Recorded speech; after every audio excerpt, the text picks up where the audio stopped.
everyone, and welcome to Day 3 of Governor Murphy Walk Your Talk on Climate, a 5-day, 50-mile walk across the state of New Jersey to call on our governor to fulfill his climate and environmental justice commitments and stop the 7 fossil fuel projects that are proposed or moving forward currently in the state of New Jersey. First, I want to start by giving a huge round of applause to everyone who's joined one of the 4 events. This is our 4th event along the walk so far, or has walked a leg of the walk, and let's give a huge round of applause for those who have done the full 2 days and soon to be 3 days of walking so far. We started our walk on Tuesday in Newark, New Jersey. Newark, New Jersey, as most people are aware, is one of the most polluted communities in the entire country.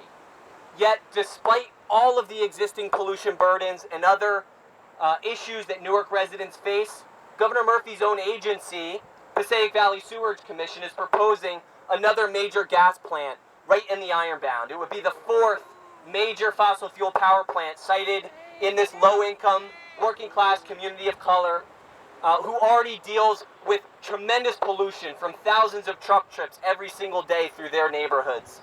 A major port, highways, one of the country's largest sewage treatment facilities, fat rendering plant, a trash incinerator, you name it, the Ironbound is suffering from it. It is shameful that Governor Murphy has allowed that proposal to go on this long.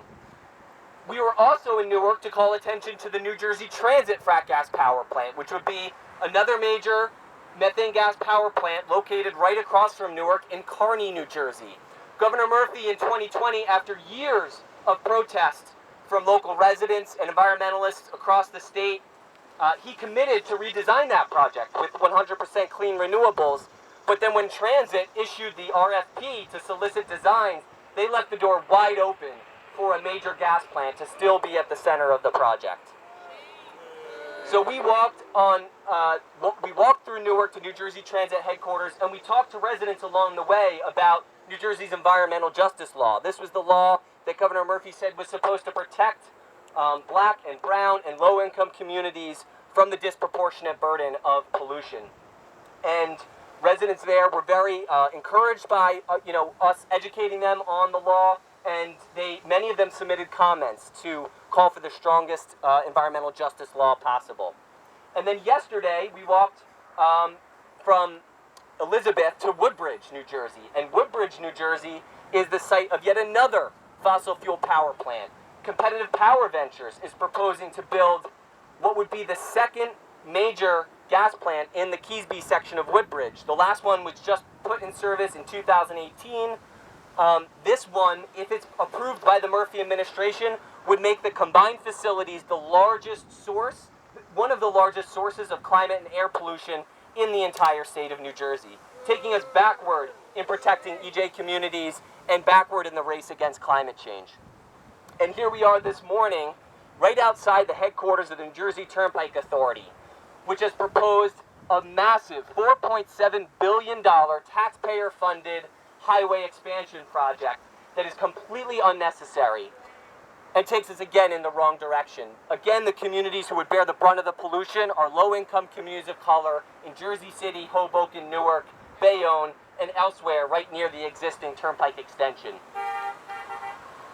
So we are here today to call on the governor to fulfill his promises, to fulfill his commitments, his own executive orders and laws that call for the state to cut emissions in half by 2030, that call for an end to the disproportionate dumping of pollution in vulnerable communities, and that call for a rapid and just transition to 100% clean renewable energy.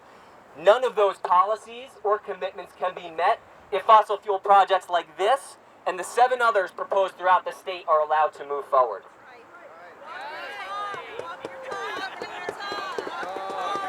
So, first up, I want to invite a delegate from the walk. Chris Noel is a public school teacher in Dover, New Jersey, lives in Fort Lee. I hope I got that right and not the other way around. Great. And Chris is about to start day 3 of his 50-mile walk to call on the governor to walk his talk. Let's give it up for Chris Noel. Well, full disclosure, I didn't walk yesterday. Yes. But, you know, I'm planning to do today, tomorrow, and Saturday also, yeah. So I really want to give, you know, props to the people who are committed to doing all 5 days. You know, on Tuesday, our first day walking in Newark, it was just really incredible to meet people on the street.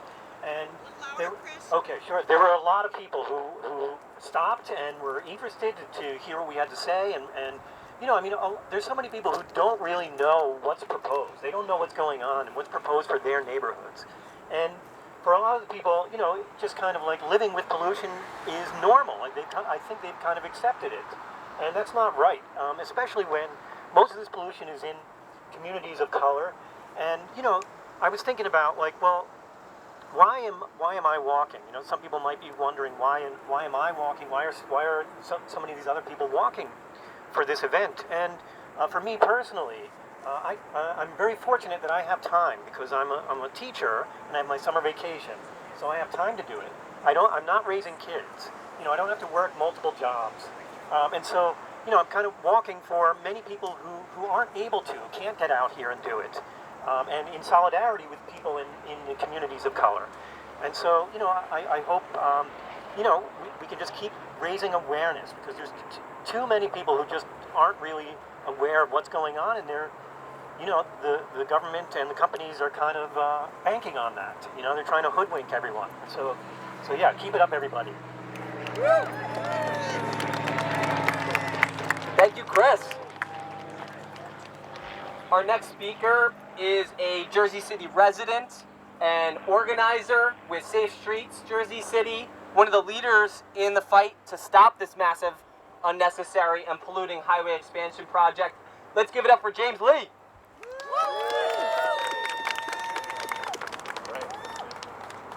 Yeah, Jimmy Lee, president of Safe Streets Jersey City, but we represent... How's this? Better? Yeah, okay, sorry about that. Thank you all so much for being here and for walking. I think what you're doing is so great. In Jersey City and Hudson County, we have a broad, nearly unanimous coalition against this turnpike widening. It makes no sense. It's a huge sum of expenditure that could go towards so many better, clean projects, $5 billion, which will ultimately go up and up. The Holland Tunnel is not getting any wider. Canal Street is also full. There's not just one bottleneck, but two bottlenecks. Congestion pricing is coming. New York City is saying that the cars don't fit, and they don't fit in Hudson County either. We're a broad coalition of bike advocates, of environmental advocates, of safe streets advocates, community leaders. It is nearly unanimous that this is a bad project. You know, what we want is mass transit, safe streets, investments in undoing the harms of the air pollution and the asthma that have already occurred. And I want to say something about environmental justice. We are not asking for justice. Our asks here are much smaller. We're just saying don't make it worse. Our asks are so minor. Do not make it worse.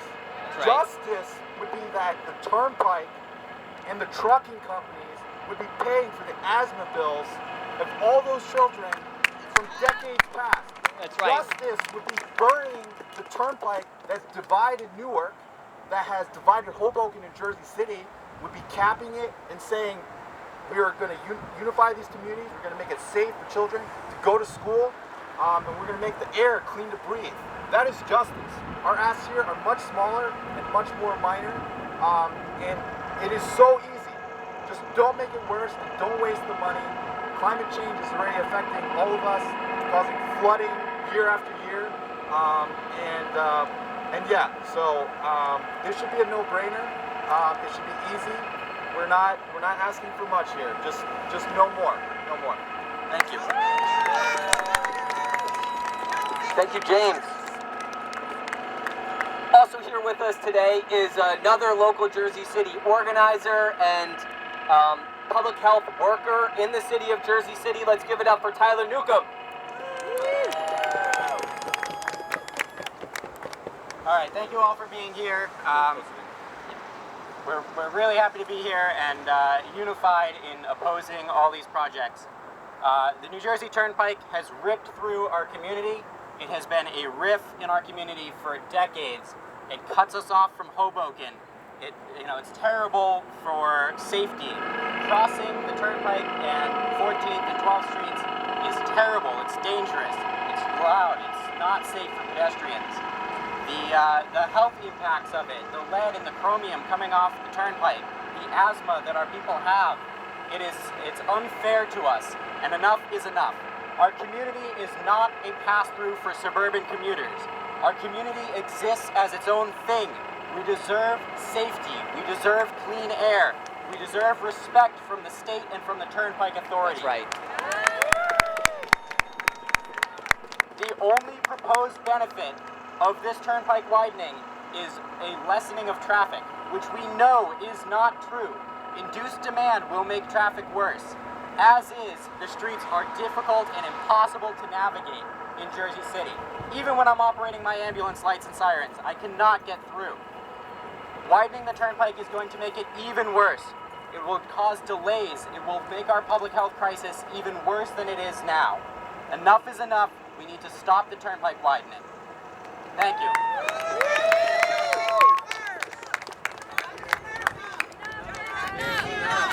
Enough is enough. Enough is enough. Enough is enough. Enough is enough. Enough is enough. Enough is enough.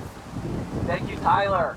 Also here today is one of the member organizations of Empower New Jersey, which is the statewide coalition of more than 135 organizations across so many different sectors: environmental and climate groups, faith-based organizations, social justice organizations. That coalition is Empower New Jersey. It's the convener of this 50-mile, 5-day walk for climate justice.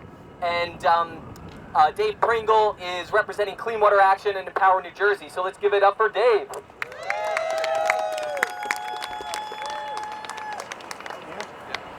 I have an assistant, Eric Benson, also with Clean Water Action. At the risk of getting into a little trouble because we're in the middle of a drought, I am going to waste a little water during this 3-year-old science experiment. And I say 3-year-old because Eric's daughter Claire is 3, and I think she understands this, but we learned on Monday that Governor Murphy doesn't understand this.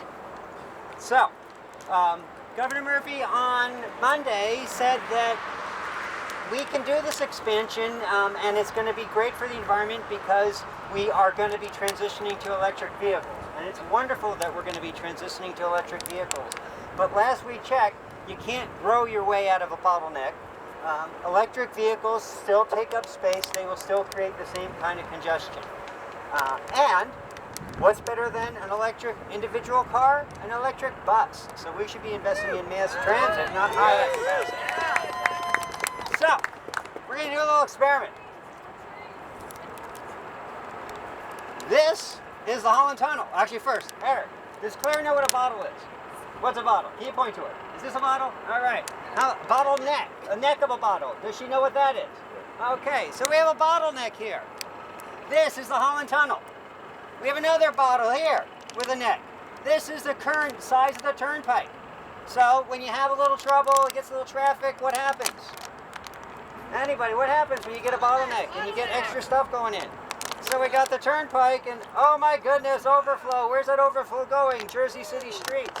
Now we're going to expand the Turnpike. This is the expanded Turnpike. What happens? Oh my goodness, massive overflow.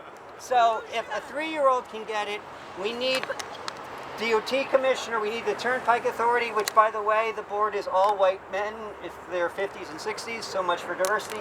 And we need the governor to get serious and invest in climate change, not just talk the talk, but walk the walk. Thank you.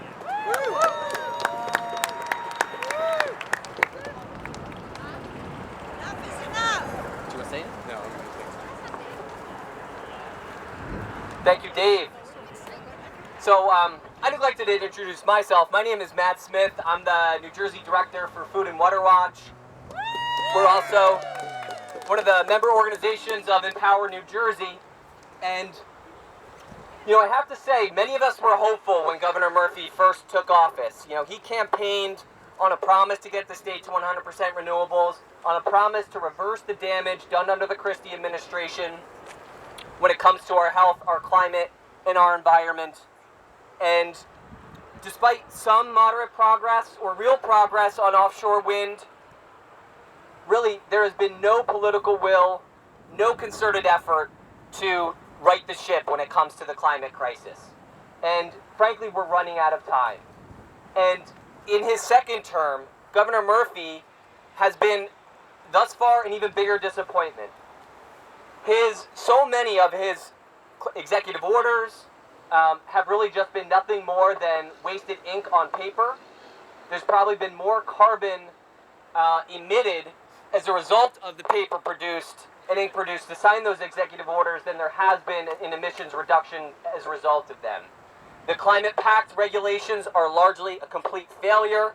The electric generating units, the power plants, are still not regulated when it comes to carbon pollution. When it comes to flood protection, the state lifted the construction limits for building in a floodplain by 2 feet. They exempted the entire coastline from that law. And the environmental justice rules have been long delayed while these major projects continue to move forward. And now there's an attempt by industry to weaken those EJ laws with the economic exception. So I think James put it well when he said, we're not asking for a lot here. We're asking for the bare minimum. If this governor is serious about his climate commitments, then at minimum, he should not be making the problem worse. And that's exactly what the Turnpike expansion would do.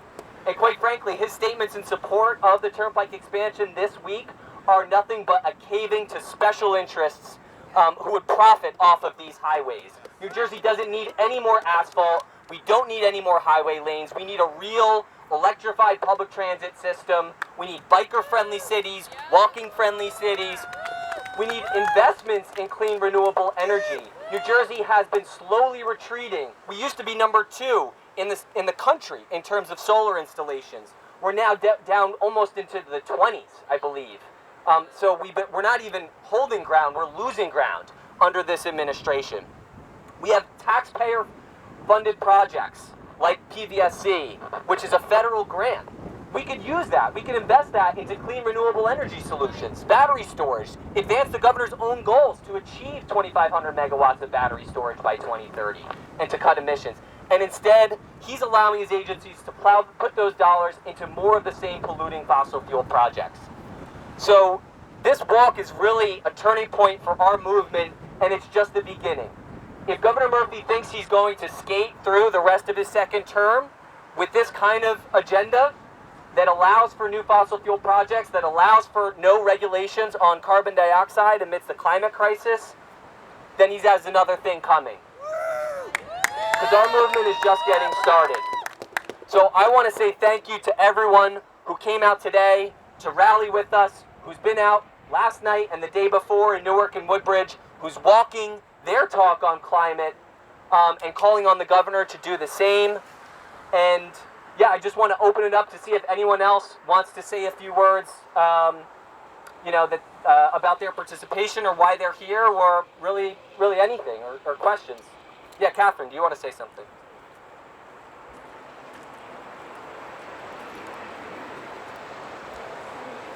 They're real close. Can you hear me? Yeah. Okay. I want Governor Murphy to know we worked hard to get him elected. We worked hard to get him re-elected. We didn't do that for him to sell us out to the fossil fuel industry. That's right. He needs to realize that the climate situation is already so dire that we are heading for catastrophe in the next decade or two if urgent action is not taken. We cannot afford for him to make things worse by approving additional fossil fuel projects. Not one more. Not one Not more. one more. Not one more. Not one more. Not one more. He also needs to understand that those of us that nearly lost our homes and our lives in Hurricane Ida less than a year ago are scared that the hurricane season is coming again, and we expect there will be more storms and more flooding and more damage and more deaths. It's his responsibility to protect the people of this state by making sure that we are protected, not by making things worse. That's right. So I want him to know that we are dead serious about this, because our lives and the futures of our kids' lives are on the line. They're on the line. That's right. And we need him to step up and take some responsibility and be the leader that he promised us he would be when he ran. Thank you, Catherine. Carol Gay from the New Jersey Industrial Union Council.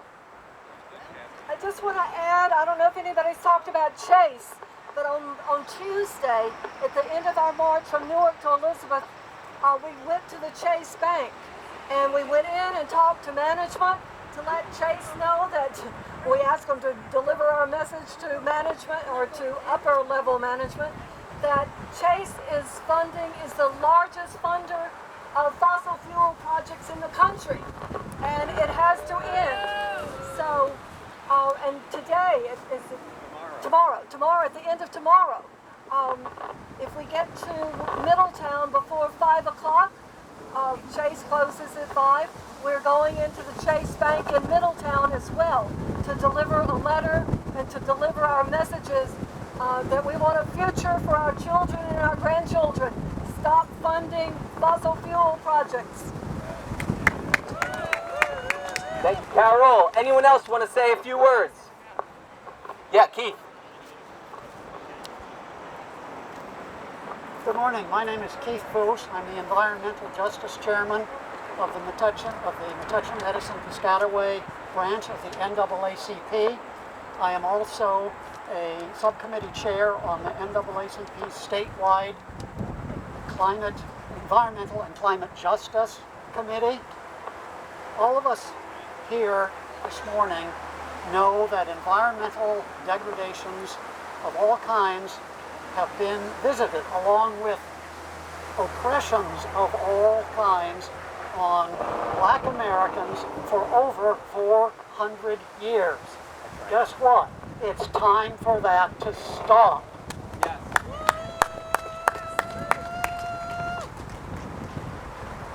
Fossil fuels are the past, they are not the future. It's time for everyone of all ethnicities, all colors, all racial backgrounds, all nationalities to unite to say no to the fatal consequences, the literally fatal consequences of more fossil fuel projects in this country and for all of us in this state. It's insane to be widening the Turnpike to get more traffic into New York City when New York City is in the process of creating a congestion driving law that will decrease the number of cars coming into the city. That's what New York City is doing right now, and this sort of widening the Turnpike just makes no sense in terms of that project. Let me say that I've noticed since I've started to come to these in-person rallies, I do a lot of my advocacy, like a lot of you, at the internet, signing petitions for and against things, communicating to people about these issues. Since I've started coming to these in-person events, I've noticed that teachers seem to be at the heart of this endeavor. Yes. I am very proud of that. I was a public school teacher myself for 40 years. During that time, I founded a number of Save the Animal clubs in the elementary schools where I taught. Animals are a way for kids to get into these kinds of issues. So Thank you to the teachers who are walking and talking. Thanks to all of you for being here. Let's go forward together and win these struggles. Thank you. Thank you, Keith. Anyone else want to say a few words? Okay, well, I will close just by saying we will move forward together. We will not go backwards. Our next steps are the walk today. We have 2 virtual forums occurring tonight. One on the 2 pipeline expansion projects that are proposed in the state, the Williams Regional Energy Access expansion, and the Tennessee Gas Pipeline East 300 expansion project. These 2 projects are also massive climate polluters, and the Murphy administration is currently deciding and reviewing on whether to grant these projects the permits that they need to move forward. And then on Saturday, that is the big one, our rally finale in Red Bank at Marine Park, right on the waterfront, directly across the Navesink River from Governor Murphy's home, where we will gather to again call on Governor Murphy directly to use his authority to stop all 7 of these fossil fuel projects and to begin the right to ship when it comes to climate and clean energy progress in the state of New Jersey. But I want to again thank everyone for being out here. I know how much you do in between these rallies, whether it's signing petitions and calling your elected officials, as Keith says, whether it's working to pass municipal resolutions in your town, working to lobby your state legislators on these issues, organizing events in your community, taking direct action. All of it is going to continue into this fall as we ramp up pressure on this administration to do their job and protect the health and environment of the people of New Jersey. So thank you all for being here, and I'm going to give it to Ted Glick to say the final words.